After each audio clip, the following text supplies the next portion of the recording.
Hello students, आज के video में मैं आपको एक्सप्लेन करूंगा दैट इज एनिमल हस्बेंड्री के बारे में। हम लोग क्लास 9 साइंस का चैप्टर 15 कर रहे थे that is improvement in food resource. आज का वीडियो लेक्चर नंबर 10 है।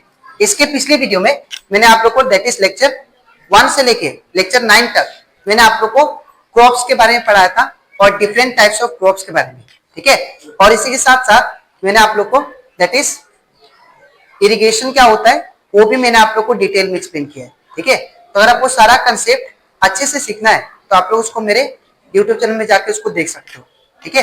इसी के साथ साथ अभी तक हम लोग क्लास 9 साइंस का chapter 1, chapter 2, chapter 3, chapter that is 4 and chapter that is 8, chapter 9, chapter 10, chapter 11, chapter 12 and chapter 13, इन सभी चैप्टर का जितना भी टॉपिक था मैंने आप लोगों को डिटेल में एक्सप्लेन किया है, ठीक है।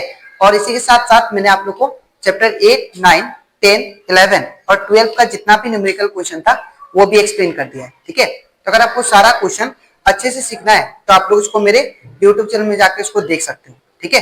तो सबसे पहले हम लोग बात करते हैं एनिमल हस्बेंड्री के बारे में, ठीक है।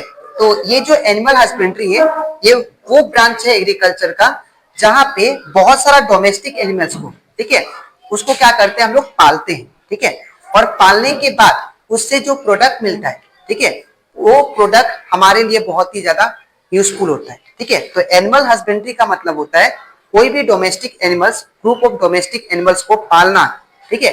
और पालने के बाद उससे जो हम लोग को फायदा मिलता है, जो भी हम लोग को प्रोडक्ट मिलता है वो हमारे लिए यूजफुल होता है। इसी प्रोसेस को हम लोग क्या बोलते हैं दैट इज एनिमल हस्बेंड्री, ठीक है।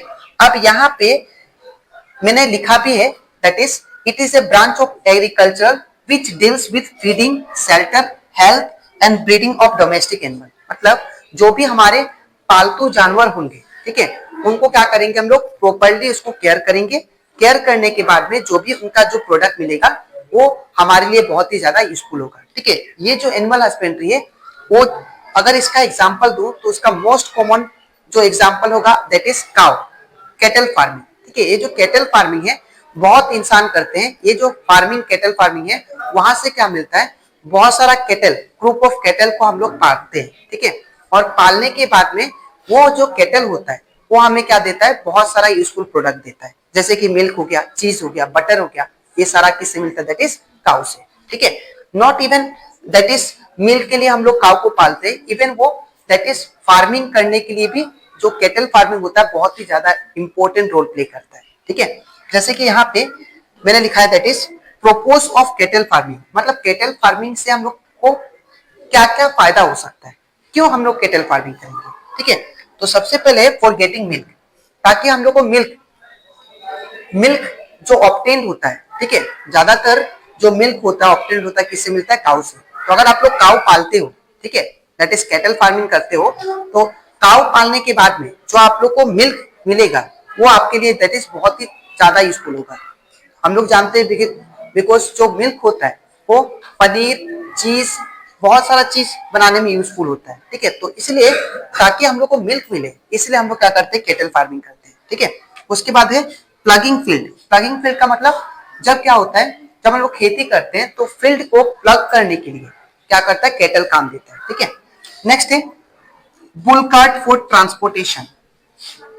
पहले के जमाने में क्या करते थे, जो बुल थे उनके थ्रू ट्रांसपोर्टेशन करते थे। कोई भी अगर सब्सटेंस या कोई भी चीज को ट्रांसपोर्ट करना होता था तो बुल हम लोग क्या करते थे, ट्रांसपोर्टेशन करते थे। लेकिन आज के डेट में ऐसा नहीं है because different types of vehicles निकल गया है, उसके थ्रू हम लोग ट्रांसपोर्टेशन करते हैं, ठीक है। तो bull that is that cattle farming में हम लोग का 3 जो यहाँ पे पॉइंट्स है ये इंपॉर्टेंट है। ये क्या होगा, कैटल फार्मिंग करते तो हम लोग को मिल्क मिलेगा। दूसरा बात, उससे हम लोग क्या करते सकते हैं, हम लोग कैटल फार्मिंग के थ्रू दैट इज फील्ड को भी प्लग कर सकते हैं। दूसरा ट्रांसपोर्टेशन सिस्टम में भी हेल्प करेगा, ठीक है। फिर आता हमारा टाइप्स ऑफ कैटल। यहाँ पे कैटल भी टाइप्स के होते हैं। एक है काउ, जिनका जो साइंटिफिक नेम है वो है बुश इंडिकस, ठीक है। काउ का जो साइंटिफिक नेम है वो क्या है, Bush indicus. And in the same way buffalo, Bush बुबालिस, ठीक है। तो ये साइंटिफिक नेम हो गया किसका, बफेलो का, ठीक है। तो यहाँ पे जो कैटल टाइप्स ऑफ कैटल दो टाइप्स ऑफ कैटल मिलते हैं, ठीक है, एक काउ मिलेगा, एक बफेलो। अब यहाँ पे कुछ एनिमल्स का नाम लिखा है, ठीक है, जो कि आपको याद रखना है, जो कि आप लोग का बोर्ड एग्जाम में भी आ सकता है।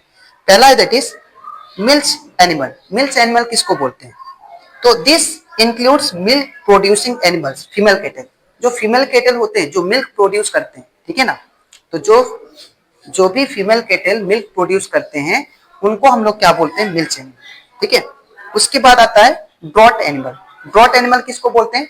Those animals which do not produce milk. जो एनिमल्स, जो कैटल्स बोल सकते हैं, या जो कैटल्स मिल्क प्रोडक्शन नहीं करते हैं, ठीक है, तो उनको हम लोग क्या बोलते हैं? दैट इज ब्रॉड एनिमल, ठीक है, जो कि एग्रीकल्चरल पर्पस के लिए हेल्पफुल होता है। जैसे कि बफेलो, बफेलो क्या करता है? वो मिल्क प्रोड्यूस नहीं करता है, तो इसीलिए क्या करते हैं उसको एग्रीकल्चर या ट्रांसपोर्टेशन सिस्टम में यूज करते हैं उसको, ठीक है। लेकिन काउ जो होता है, काउ मिल्क प्रोड्यूस करता है, ठीक है, इसलिए वो काउ क्या हो गया? That is milk animal. और ब्रॉड एनिमल कौन सा हो गया? बुल या दैट इज, और वी कैन से बफेलो, ठीक है। नेक्स्ट है दैट इज लैक्टेशन पीरियड। क्या होता है? ये भी बहुत ही एक इंपॉर्टेंट पॉइंट है जो आप लोग का बोर्ड एग्जाम में आ सकता है। लैक्टेशन पीरियड क्या होता है? ठीक है, the period of milk production between birth of young ones.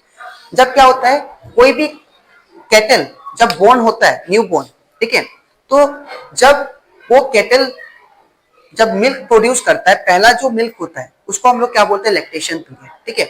और वो जो पहला मिल्क होता है बहुत ही प्रोटीन होता है, उसमें बहुत ज्यादा मात्रा में क्या होता है? प्रोटीन होता है, और वो कैटल के लिए, जो छोटा बच्चा होगा काफ के लिए, बहुत ही इंपॉर्टेंट होता है।